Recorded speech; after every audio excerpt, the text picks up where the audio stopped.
আসসালামু আলাইকুম প্রিয় ভাইরা, আপনারা শুনছেন নবীদের জীবন কাহিনী সিরিজের 13 নম্বর এপিসোডে হযরত লূত আলাইহিস সালামের জীবনী। হযরত লূত আলাইহিস সালাম ছিলেন হযরত ইব্রাহিম আলাইহিস সালামের ভাতিজা। চাচার সাথে তিনিও জন্মভূমি বাবেল শহর থেকে হিজরত করে বাইতুল মুকাদ্দাসের অদূরে কেনানে চলে আসেন। আল্লাহ লূত আলাইহিস সালামকে নবুয়ত দান করেন এবং কেনান থেকে অল্প দূরে জর্ডান ও বাইতুল মুকাদ্দাসের মধ্যবর্তী সাদুম অঞ্চলের অধিবাসীদের পথ প্রদর্শনের জন্য প্রেরণ করেন। এই এলাকায় সাদুম, আমুরা, দুমা, সাবাহ ও সাওয়াহ নামে বড় বড় 5টি শহর ছিল। কুরআন মাজিদ বিভিন্ন স্থানে এদের সমষ্টিকে মুতাফেকাহ বা মুতাফেকাত শব্দে বর্ণনা করেছে, যার অর্থ জনপদ উল্টানো শহরগুলি। এই 5টি শহরের মধ্যে সাদুম ছিল সবচেয়ে বড় এবং সাদুমকেই রাজধানী মনে করা হতো। হযরত লূত আলাইহিস সালাম এখানেই অবস্থান করতেন। এখানকার ভূমি ছিল উর্বর ও শস্য শ্যামল। এখানে সর্বপ্রকার শস্য ও ফলের প্রাচুর্য ছিল। এসব ঐতিহাসিক তথ্য বিভিন্ন তাফসির গ্রন্থে বর্ণিত হয়েছে। সাদুম সম্পর্কে সকলে একমত।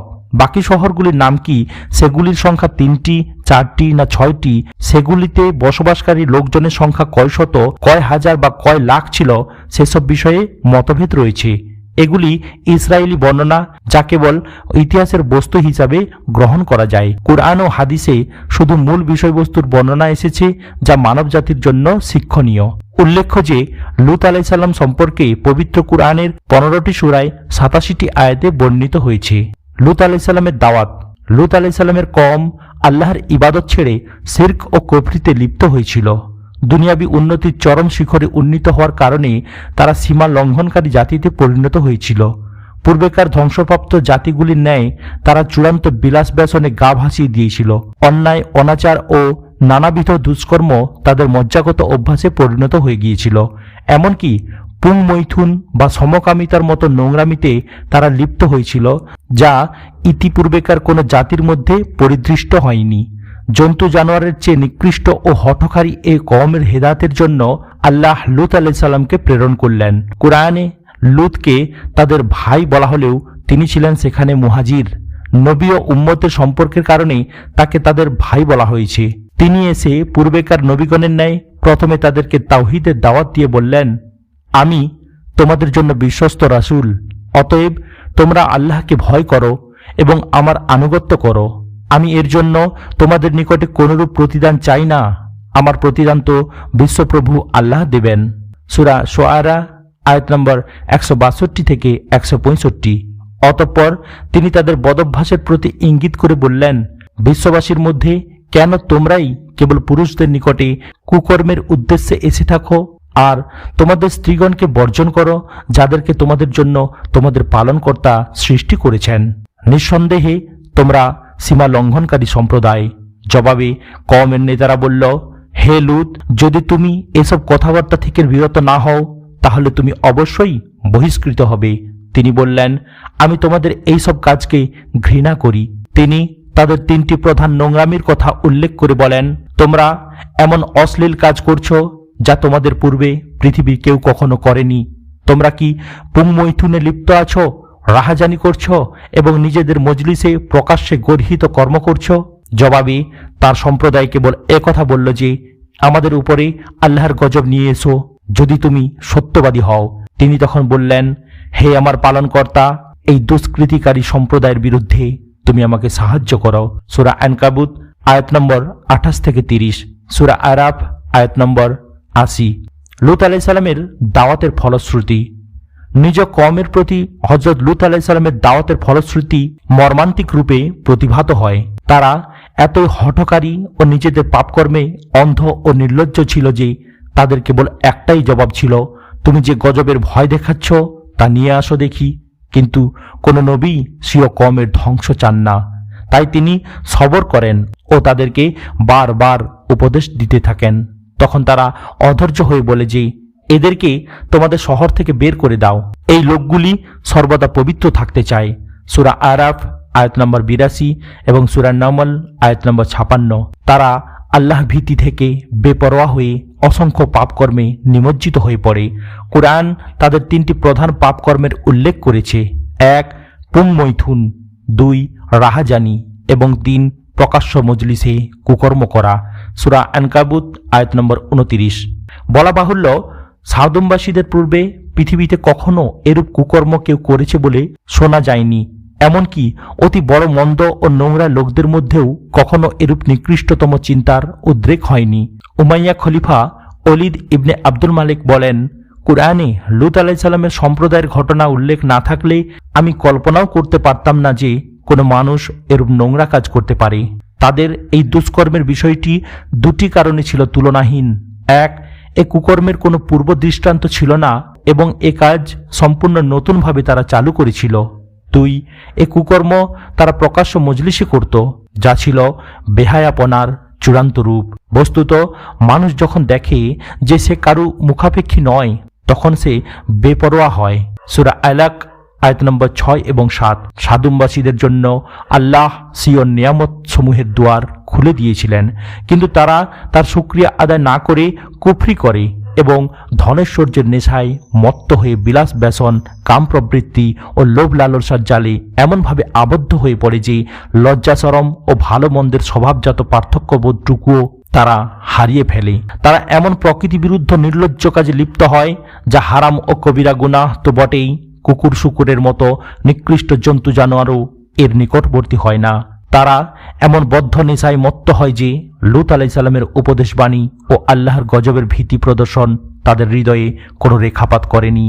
উল্টো তারা তাদের নবীকেই শহর থেকে বের করে দেওয়ার হুমকি দেয় এবং বলে যে, তোমার প্রতিশ্রুত আযাব এনে দেখাও যদি তুমি সত্যবাদী হও। তখন লূত আলাইহিস সালাম বিফল মনোরথ হয়ে আল্লাহর সাহায্য কামনা করলেন, ফলে যথারীতি গজব নেমে এলো। উল্লেখ্য যে বর্তমান বিশ্বে মহামারী আকারে যে মরণ ব্যাধি এইডসের বিস্তৃতি ঘটেছে, তার মূল কারণ হল পুংমৈথুন, পায়ুমৈথুন ও সমকামিতা। ইসলামী শরিয়াতে এই কুকর্মের একমাত্র শাস্তি হল উভয়ের মৃত্যুদণ্ড, যদি উভয়ে ইচ্ছাকৃতভাবে এ কাজ করে। রাসূল সাল্লাল্লাহু আলাইহি ওয়াসাল্লাম বলেন, অভিশপ্ত ওই ব্যক্তি যে লূতের কওমের মতো কুকর্ম করে। অন্যত্র তিনি বলেন, আল্লাহ তাআলা ওই ব্যক্তির প্রতি ফিরে তাকাবেন না যে ব্যক্তি কোনো পুরুষ বা নারীর মলদ্বারে মৈথুন করে থাকে।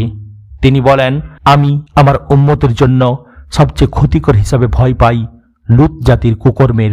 এইডসের আতঙ্কে ভয়ার্ত মানব জাতি শেষ নবীর উক্ত বাণীগুলির প্রতি দৃষ্টি দিবে কি? গজবের বিবরণ। আল্লাহর হুকুমে কয়েকজন ফেরেশতা মানুষের রূপ ধারণ করে প্রথমে হযরত ইব্রাহিম আলাইহিস সালামের বাড়িতে পদার্পণ করলেন। তিনি তাদেরকে মেহমানদারির জন্য একটা আস্ত বাছুর গরু জবেহ করে ভুনা করে তাদের সামনে পরিবেশন করলেন, কিন্তু তারা তাতে হাত দিলেন না। এতে ইব্রাহিম আলাইহিস সালাম ভয় পেয়ে গেলেন, কেননা এটা ওই সময়কার দস্যু ডাকাতদেরই স্বভাব ছিল যে তারা যে বাড়িতে ডাকাতি করত বা যাকে খুন করতে চাইত তার বাড়িতে খেত না। ফেরেশতাগণ নবীকে অভয় দিয়ে নিজেদের পরিচয় দিয়ে বললেন, আমরা এসেছি অমুক শহরগুলি ধ্বংস করে দিতে। ইব্রাহিম আলাইহিস সালাম একথা শুনে তাদের সাথে তর্ক জুড়ে দিলেন এবং বললেন, সেখানে যে লূত আছে। তারা বললেন, সেখানে কারা আছে আমরা তা ভালোভাবেই জানি। আমরা অবশ্যই তাকে ও তার পরিবারকে রক্ষা করব, তবে তার স্ত্রী ব্যতীত সে ধ্বংসপ্রাপ্তদের অন্তর্ভুক্ত হবে। সূরা আনকাবুত আয়াত নম্বর 31 এবং 32। অতঃপর তারা ইব্রাহিম দম্পতিকে ইসহাকের জন্মের সুসংবাদ শোনালেন। বিবি সারা ছিলেন নিঃসন্তান। অতি বৃদ্ধ বয়সে এই সময় তাকে হযরত ইসহাকের জন্মের সুসংবাদ দেয়া হয়। শুধু তাই নয়, ইসহাকের পরে তার ঔরসে যে ইয়াকুবের জন্ম হবে সেটাও জানিয়ে দেয়া হলো। সূরা হুদ আয়াত নম্বর 71 এবং 72। উল্লেখ্য যে ইয়াকুবের অপর নাম ছিল ইসরাইল এবং তার বংশধরগণকে বনু ইসরাইল বলা হয়, যে বংশে হাজার হাজার নবীর আগমন ঘটে। কেনআনে ইব্রাহিম আলাইহিস সালামের নিকট থেকে বিদায় হয়ে ফেরেশতাগণ সাদুম নগরীতে লূত আলাইহিস সালামের গৃহে উপস্থিত হলেন। সূরা হিজর আয়াত নম্বর 61। এ সময় তারা অনিন্দ সুন্দর নওজোয়ান রূপে আবির্ভূত হন, কেননা আল্লাহ তাআলা যখন কোনো জাতিকে ধ্বংস করেন তখন শেষ মুহূর্ত পর্যন্ত তাদের পরীক্ষা নেন। সাদুম জাতি তাদের এই চূড়ান্ত পরীক্ষায় ব্যর্থকাম হল। তারা যখন জানতে পারল যে লূতের বাড়িতে অতীব সুদর্শন কয়েকজন নওজোয়ান এসেছে, তখন তারা খুশিতে আত্মহারা হয়ে সেদিকে ছুটে এলো। সূরা হুদ আয়াত নম্বর 78। এ দৃশ্য দেখে লূত আলাইহিস সালাম তাদেরকে অনুরোধ করে বললেন, তোমরা আল্লাহকে ভয় করো। অতিথিদের ব্যাপারে তোমরা আমাকে লজ্জিত করো না। তোমাদের মধ্যে কি একজনও ভালো মানুষ নেই?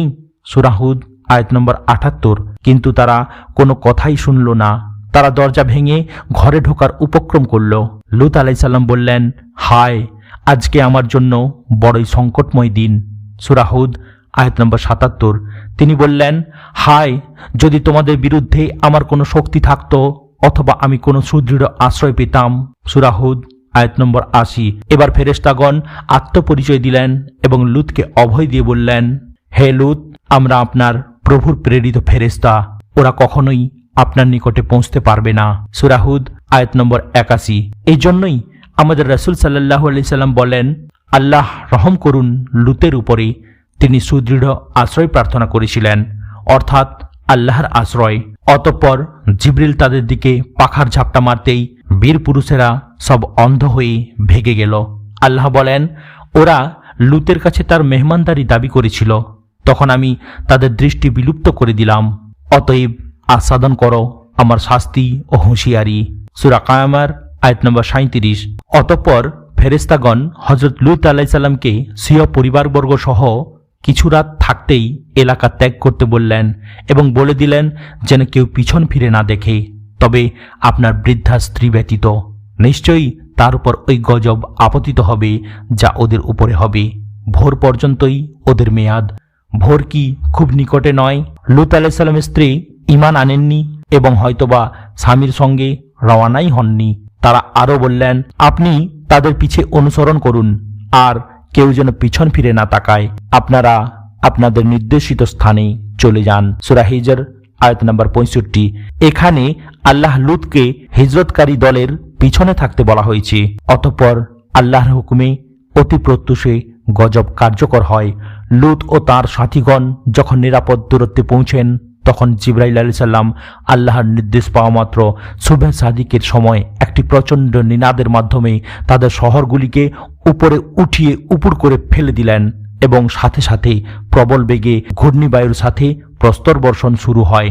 যেমন আল্লাহ বলেন, অবশেষে যখন আমাদের হুকুম এসে পৌঁছল, তখন আমরা উক্ত জনপদের উপরকে নিচে করে দিলাম এবং তার উপরে ক্রমাগত ধারায় মেটেল প্রস্তর বর্ষণ করলাম, যার প্রতিটি তোমার প্রভুর নিকটে চিহ্নিত ছিল। আর ওই ধ্বংসস্থলটি বর্তমান আরবীয় জালেমদের থেকে বেশি দূরে নয়। সূরা হুদ আয়াত নম্বর ৮৩। এটা ছিল তাদের কুকর্মের সাথে সামঞ্জস্যশীল শাস্তি, কেননা তারা যেমন আল্লাহর আইন ও প্রাকৃতিক বিধানকে উল্টিয়েছিল, অর্থাৎ স্ত্রী সঙ্গ বাদ দিয়ে মানুষের স্বভাব বিরুদ্ধভাবে পুংমৈথুনে ও সমকামিতায় লিপ্ত হয়েছিল, ঠিক তেমনি তাদেরকে মাটি উল্টিয়ে উপুড় করে শাস্তি দেয়া হলো। ডক্টর জামু বলেন, তিনি পৃথিবীর বিভিন্ন স্থান থেকে বিভিন্ন আকারের ১,০০০ উল্কাপিণ্ড সংগ্রহ করেন। তন্মধ্যে সবচেয়ে বড়টির ওজন ছিল ৩৬ টন। এর মধ্যে অনেকগুলি আছে নুড়ি পাথর, যাতে গ্রানাইট ও কাঁচা অক্সাইড লৌহ মিশ্রিত। তাতে লাল বর্ণের চিহ্ন অঙ্কিত ছিল এবং ছিল তীব্র মর্মভেদী। বিস্তর গবেষণার পরে স্থির হয় যে এগুলি সেই প্রস্তর যা লূত জাতির উপরে নিক্ষিপ্ত হয়েছিল। সংক্ষেপায়িত ইতিহাস বিজ্ঞান বলে, সাদুম ও আমুরের উপরে গন্ধক অর্থাৎ সালফারের আগুন বর্ষিত হয়েছিল। হযরত লূত আলাইহিস সালামের নাফরমান কওমের শোচনীয় পরিণতি বর্ণনা করার পর দুনিয়ার অপরাপর জাতিকে সতর্ক করার জন্য আল্লাহ পাক ইরশাদ করেন, জনপদ উল্টানো ও প্রস্তর বর্ষণে নিশ্চিহ্ন ওই ধ্বংসস্থলটি বর্তমান কালের জালেমদের থেকে খুব বেশি দূরে নয়। সূরা হুদ আয়াত নম্বর ৮৩। মক্কার কাফেরদের জন্য উক্ত ঘটনাস্থল ও ঘটনার সময়কাল খুব বেশি দূরের ছিল না। মক্কা থেকে ব্যবসায়িক সফরে সিরিয়া যাতায়াতের পথে সর্বদা সেগুলি তাদের চোখে পড়ত, কিন্তু তা থেকে তারা শিক্ষা গ্রহণ করত না, বরং শেষ নবী মুহাম্মদ সাল্লাল্লাহু আলাইহি ওয়াসাল্লামকে অবিশ্বাস করত ও তাকে অমানসিক কষ্ট দিত। আনাস রাদিয়াল্লাহু তাআলা আনহু হতে বর্ণিত, রাসূল সাল্লাল্লাহু আলাইহি সাল্লাম ইরশাদ করেন, যখন আমার উম্মত 5টি বিষয়কে হালাল করে নেবে, তখন তাদের উপর ধ্বংস নেমে আসবে। 1. যখন পরস্পরে অভিসম্পাত ব্যাপক হবে। 2. যখন তারা মদ্যপান করবে। 3. রেশমের কাপড় পরিধান করবে। 4. গায়িকা নর্তকী গ্রহণ করবে। 5. পুরুষ পুরুষে ও নারী নারীতে সমকামিতা করবে। ধ্বংসস্থলের বিবরণ। কওমে লুতের বর্ণিত ধ্বংসস্থলটি বর্তমানে বাহরে মাইয়েত বা বাহরে লুত অর্থাৎ মৃত সাগর বা লুত সাগর নামে খ্যাত, যা ফিলিস্তিন ও জর্ডান নদীর মধ্যবর্তী অঞ্চলে বিশাল অঞ্চল জুড়ে নদীর রূপ ধারণ করে আছে, যেটি সমুদ্রপৃষ্ঠ থেকে বেশ নিচু। এর পানিতে তৈলজাতীয় পদার্থ বেশি। এতে কোনো মাছ, ব্যাঙ এমনকি কোনো জলজ প্রাণী বেঁচে থাকতে পারে না। এ কারণেই একে মৃত সাগর বা মরুসাগর বলা হয়েছে। সাদুম উপসাগর বেষ্টক এলাকায় এক প্রকার অপরিচিত বৃক্ষ ও উদ্ভিদের বীজ পাওয়া যায়। সেগুলো মাটির স্তরে স্তরে সমাধিস্থ হয়ে আছে। সেখানে শ্যামল তাজা উদ্ভিদ পাওয়া যায়, যার ফল কাটলে তার মধ্যে পাওয়া যায় ধূলিবালি ও ছাই। এখানকার মাটিতে প্রচুর পরিমাণে গন্ধক পাওয়া যায়। ন্যাট্রন ও পেট্রোল তো আছেই। এই গন্ধক উল্কাপতনের অকাট্য প্রমাণ। আজকাল সেখানে সরকারি প্রত্নতত্ত্ব বিভাগের পক্ষ হতে পর্যটকদের জন্য আশপাশে কিছু হোটেল রেস্তোরাঁ গড়ে তোলা হয়েছে, কিন্তু এই ঘটনা থেকে শিক্ষা হাসিলের জন্য কোরআনী তথ্যাদি উপস্থাপন করে বিভিন্ন ভাষায় উক্ত ঘটনা লিপিবদ্ধ করে তা থেকে উপদেশ গ্রহণের জন্য পর্যটকদের দৃষ্টি আকর্ষণ করাই হতো সবচাইতে জরুরি বিষয়। আজকের এইডস আক্রান্ত বিশ্বের নাফরমান রাষ্ট্রনেতা, সমাজপতি ও বিলাসী ধনিক শ্রেণী তা থেকে শিক্ষা গ্রহণে সক্ষম হতো, কেননা এগুলি মূলত মানুষের জন্য শিক্ষাস্থল হিসাবে আল্লাহ কর্তৃক নির্ধারিত হয়েছে। যেমন আল্লাহ বলেন, নিশ্চয়ই এতে নিদর্শনসমূহ রয়েছে চিন্তাশীলদের জন্য এবং বিশ্বাসীদের জন্য। সূরা হিজর আয়াত নম্বর ৭৫ এবং ৭৭। একই ঘটনা বর্ণনা শেষে অন্যত্র তিনি বলেন, জ্ঞানী সম্প্রদায়ের জন্য আমরা অত্র ঘটনার মধ্যে স্পষ্ট নিদর্শন রেখে দিয়েছি। সূরা আনকাবুত আয়াত নম্বর ৩৫। মুক্তিপ্রাপ্ত লোকদের সংখ্যা। তখন উক্ত জনপদে লুতের পরিবারটি ব্যতীত মুসলমান ছিল না। আল্লাহ বলেন, আমরা সেখানে একটি বাড়ি ব্যতীত কোনো মুসলমান পাইনি। সূরা জারিয়াত আয়াত নম্বর ৩৬। কুরআনী বর্ণনা অনুযায়ী উক্ত গজব হতে মাত্র লুতের পরিবারটি নাজাত পেয়েছিল, তার স্ত্রী ব্যতীত। তাফসিরবিদগণ বলেন, লুতের পরিবারের মধ্যে কেবল তাঁর ২ মেয়ে মুসলমান হয়েছিল। তবে লুতের কওমের নেতারা লুতকে সমাজ থেকে বের করে দেওয়ার যে হুমকি দেয়, সেখানে তারা বহুবচন ব্যবহার করে বলেছিল, এদেরকে তোমাদের শহর থেকে বের করে দাও, কেননা এই লোকগুলি সর্বদা পবিত্র থাকতে চায়। সূরা আরাফ আয়াত নম্বর ৮২ এবং নমল আয়াত নম্বর ৫৬। এতদ্ব্যতীত শহর থেকে বের হওয়ার সময় আল্লাহ লুতকে সবার পিছনে থাকতে বলেন। সূরা হিজর আয়াত নম্বর ৬৫। অন্যত্র বলা হয়েছে, অতঃপর আমরা তাকে ও তার পরিবার সবাইকে নাজাত দিলাম। সূরা শুআরা আয়াত নম্বর ১৭০। এখানে সবাইকে শব্দের মধ্যে ইঙ্গিত পাওয়া যায় যে ইমানদারগণের সংখ্যা বেশ কিছু ছিল। অতএব এখানে লুতের আহল বা পরিবার বলতে লুতের দাওয়াত কবুলকারী ইমানদারগণকে সম্মিলিতভাবে আহলে ইমান বা একটি ইমানদার পরিবার গণ্য করা যেতে পারে। তবে প্রকৃত ঘটনা যেটাই হোক না কেন, কেবলমাত্র নবীর অবাধ্যতা করলেই আল্লাহর গজব আসাটা অবশ্যম্ভাবী। তার উপরে কেউ ইমান আনুক বা না আনুক। হাদিসে এসেছে, কিয়ামতের দিন অনেক নবীর একজন উম্মত থাকবে না। এখানে লক্ষণীয় যে নবীপত্নী হয়েও লুতের স্ত্রী গজব থেকে রেহাই পাননি। আল্লাহ নূহ পত্নী ও লুত পত্নীকে কিয়ামতের দিন বলবেন, যাও জাহান্নামীদের সাথে জাহান্নামে চলে যাও। সূরা তাহরিম আয়াত নম্বর ১০। শিক্ষণীয় বিষয়সমূহ। ১. বান্দার প্রতিটি ভালো কিংবা মন্দ কর্ম আল্লাহর সরাসরি দৃষ্টিতে রয়েছে। বান্দার সৎকর্মে তিনি খুশি হন ও মন্দকর্মে নাখোশ হন। ২. নবী কিংবা সংস্কারক পাঠিয়ে উপদেশ না দেওয়া পর্যন্ত আল্লাহ কোনো অবাধ্য কওমকে ধ্বংসকারী আযাবে গ্রেপ্তার করেন না। ৩. কওমের নেতারা ও ধনিক শ্রেণী প্রথমে পথভ্রষ্ট হয় ও সমাজকে বিপথে নিয়ে যায়। তারা সর্বদা পূর্বেকার রীতিনীতির দোহাই দেয় এবং তাদের হঠকারিতা ও অহংকারী কার্যকলাপের ফলেই আল্লাহর চূড়ান্ত গজব নেমে আসে। সূরা ইসরা আয়াত নম্বর ১৬ এবং সূরা যুখরুক আয়াত নম্বর ২৩। অতএব নেতৃস্থানীয় ব্যক্তিদের সর্বদা দূরদর্শী ও দায়িত্বশীল ভূমিকা পালন করা আবশ্যক। ৪. পুংমৈথুন বা পায়ুমৈথুন এমন একটি নিকৃষ্টতম স্বভাব যা আল্লাহর ক্রোধকে ত্বরান্বিত করে। ব্যক্তিগত এই কুকর্ম কেবল ব্যক্তিকেই ধ্বংস করে না, তা সমাজকে বিধ্বস্ত করে। বর্তমান এইডস আক্রান্ত বিশ্ব তার বাস্তব প্রমাণ। 5 ঈমান না থাকলে কেবল বংশ বা আত্মীয়তার সম্পর্ক মানুষকে আল্লাহর গজব থেকে মুক্তি দিতে পারে না, যেমন লূত আলাইহিস সালামের স্ত্রী গজব থেকে রক্ষা পাননি। আজ এখানেই সমাপ্ত হলো ভিডিওর পরবর্তী অংশ, অর্থাৎ হযরত ইসমাইল আলাইহিস সালামের জীবনী শুনতে গেলে চ্যানেলটিকে সাবস্ক্রাইব করুন, লাইক, কমেন্ট এবং শেয়ার করতেও ভুলবেন না। আসসালামু আলাইকুম ওয়া রাহমাতুল্লাহি ওয়া বারাকাতুহু।